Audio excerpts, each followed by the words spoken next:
Netflix has included a short disclaimer in marketing material for its hit drama The Crown, after the streaming giant faced calls in Britain to make clear to viewers that the dramatized events are not wholly based in fact. The series has come under fire in recent weeks as the fifth installment of the six-season drama prepares for release on November 9. Netflix decided to move forward with the November release date following the death of Queen Elizabeth II, on whom the series is based, after her death at the age of 96 in September. The trailer for Season 5 was released on Thursday and shows short clips of the most dramatic moments from the highly anticipated 10 episodes which depict royal events from the early 1990s. These include the 1992 fire at Windsor Castle, Princess Diana's 1995 interview with BBC's Panorama, and the public breakdown of Prince Charles and Diana's marriage. The season description displayed on the official Netflix YouTube account reads, "Inspired by real events, this fictional dramatization tells the story of Queen Elizabeth II and the political and personal events that shaped her reign." It's a new decade, and the royal family are facing what may be their biggest challenge yet, proving their continued relevance in 90s Britain. As Diana and Charles wage a media war, cracks begin to splinter the royal foundation. This first disclaimer was not featured on earlier season trailer releases.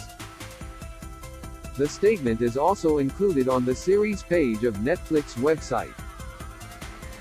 There have been calls for Netflix to implement a disclaimer making clear to viewers that the interactions represented or imagined takes on real-life events since The Crown's debut in 2016. In 2020, Britain's then Culture Secretary Oliver Dowden called the series a work of fiction, arguing that it should be labeled as such, following its portrayal of Princess Diana's introduction to royal life. "It's a beautifully produced work of fiction, so as with other TV productions, Netflix should be very clear at the beginning it is just that," Dowden said. "Without this, I fear a generation of viewers who did not live through these events may mistake fiction for fact." In a strong rebuttal to the statement, Netflix said, "We have always presented The Crown as a drama, and we have every confidence our members understand it's a work of fiction that's broadly based on historical events. As a result, we have no plans, and see no need, to add a disclaimer." The issue came to a head in recent weeks, following the death of Elizabeth, and accession of the new King Charles III. Charles' marriage to Diana and love affair with Camilla Parker Bowles is an expected central theme of Season 5. Veteran actress Judi Dench led public figures voicing their concern that the public will be unable to differentiate fact from fiction, in a recent letter sent to the Times of London. In it she claims that the series, created by writer Peter Morgan, proceeds to blur the lines between historical accuracy and crude sensationalism. Dench also called for Netflix to reconsider their stance on placing a disclaimer on the show, for the sake of a family and a nation so recently bereaved, as a mark of respect to a sovereign who served her people so dutifully for 70 years, and to preserve its reputation in the eyes of its British subscribers. Another prominent voice to criticize the series is former Prime Minister Sir John Major, who is a prominent character in Season 5.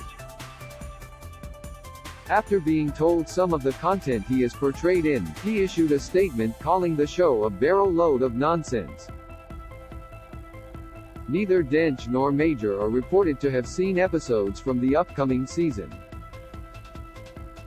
Whether the streaming giant's move in displaying the fictionalized drama disclaimer on its marketing will extend to a message displayed at the beginning of each episode of The Crown, as many have called for, is unknown. A spokesperson for Netflix told Newsweek, "The Crown has always been presented as a drama based on historical events. Series 5 is a fictional dramatization, imagining what could have happened behind closed doors during a significant decade for the royal family, one that has already been scrutinized and well documented by journalists, biographers and historians." However, the disclaimer is something that would be easily included in the episodes, a prominent royal commentator told Newsweek. The marketing for The Crown by Netflix has been altered to reflect that it is a fictional dramatization, royal and media expert Richard Fitzwilliams said. Viewers, however, need to be reminded of this before each episode. That is where a disclaimer that people will remember should appear. There is a strong backlash against it, especially since it is being screened so soon after the Queen's passing. Netflix now has 2.4 million more subscribers and has bounced back from its financial crisis, he added.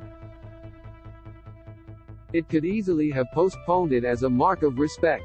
In considering whether the platform's executives will decide to display a disclaimer on the show's episodes themselves, Fitzwilliams believes this to be unlikely. It could equally easily include the disclaimer before each episode that is being called for. If the backlash grows, it may decide to do so, he said. Considering what we know of the content of the 5th series and of past episodes, it certainly should. It would of course have to appear before all episodes, so it remains highly unlikely that it will. Do you have a question about King Charles III, William and Kate, Meghan and Harry or their family that you would like our experienced royal correspondents to answer? Email royals@newsweek.com. We'd love to hear from you.